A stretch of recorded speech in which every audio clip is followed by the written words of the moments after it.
সম্প্রতি জাপানে 2 শতাধিক বছরের পুরনো এক অদ্ভুত ও ব্যতিক্রমী উৎসব পালিত হয়েছে।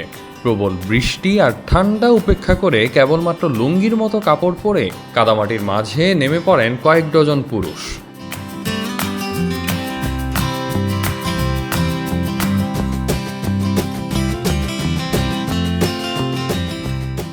রাজধানী টোকিও থেকে প্রায় 1 ঘন্টার দূরত্বে অবস্থিত ইয়োতসুকাইদো শহরের একটি ছোট্ট আবাসিক এলাকায় অনুষ্ঠিত হয় এই উৎসব। স্থানীয়রা একে ওয়ারাবি হাদাকা মাতাসুরি অর্থাৎ ওয়ারাবি নগ্ন উৎসব নামে ডাকেন।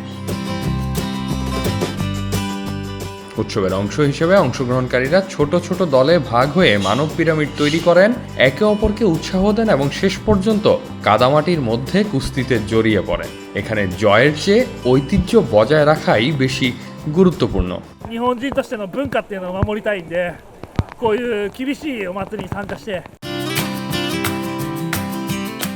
স্থানীয় জুনিয়র হাই স্কুল শিক্ষক তাকেশি সেইনো জানান এটি তার তৃতীয়বারের মতো অংশগ্রহণ। তিনি বলেন, আগের বারের তুলনায় এবারের আবহাওয়া কিছুটা উষ্ণ হলেও ঠান্ডা এখনো বেশ অনুভূত হচ্ছে।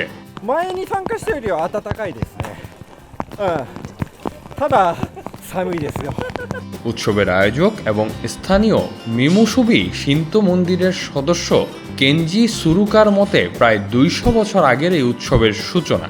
তখন পুরো এলাকা জুড়ে ছিল ধানক্ষেত ও কৃষি জমি। ভালো ফসলের প্রার্থনা এবং শিশুদের সুস্থ বেড়ে ওঠার কামনায় এই উৎসবের আয়োজন করা হতো। 田んぼと畑がありますので、五穀豊穣、あとはね、お子さんの健やかな成長を願っての祭りです。এবারের উৎসবে 34 জন অংশগ্রহণ করেছেন। তাদের মধ্যে কয়েকজন তাদের নবজাতক সন্তানদেরও নিয়ে এসেছেন। বাবারা মন্দির থেকে শিশুকে কোলে করে কাদামাটির মাঠে নিয়ে যান, যাতে তাদের সুস্থ ও সুন্দর ভবিষ্যতের জন্য প্রার্থনা করা যায়।